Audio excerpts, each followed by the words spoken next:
fa ny akony andro ratsy tany amin'ny faritra atsimo andrefa ny nosy ny kosa no entina amintsika ny tapany atsimo andrefa ny nosy tokoa moa no tena voakasiky ny andro ratsy ny herinandro lasa teo ary fantatra fa dia nitombo ny arambona tany an-toerana raha ny tatitra nomeny avy eo anivony BNGRC izay mandray ny andraiky ny atrano mofo manoloana an'izay lozavozana ary mitranga izay.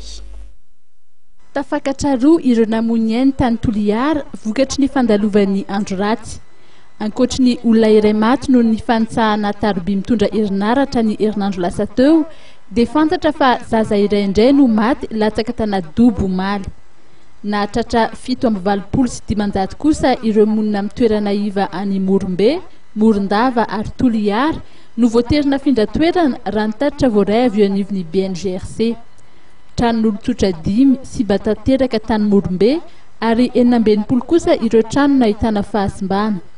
Amin'izao fotoana izao dia araha maso akaiky ny faritry Melaky sy Menabe. Dia ny arahantsika amin'izao moa zany misy andian-drano zany amin'izao mipetraka amin'ny faritry Melaky sy Menabe iny zany amin'izao.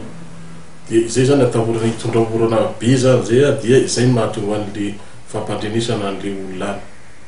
Ny zavatra ny appréciena an'ireny olona reny aloha dia ankoatran'le hoe fanentanana isan-karazany hoe ny fahitana satria fahavaratra antsika zao dia mena lalana manoko sy appréciena mihitsy zany le komity amin'ireny toerana reny hoe afindra le olona mialohany ahatongavan'le rano be. Dia izay tokoa moa zany natao tany Toliara sy natao zareo tany Morombe mba tsy hialana an'le hoe sanatria hoe misy efa be ny rano dia manano sarotra fa midraha toerana an'le olona amin'ny faritra iva.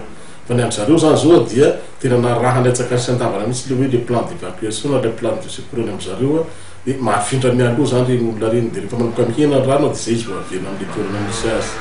Hatreto raha ny fantatra dia tsy misy ahina ny mety ho fahatapahan'ny lalam-pirenena, efa niena ihany koa raha ny voalaza ny rano eny amin'ny toerana iva.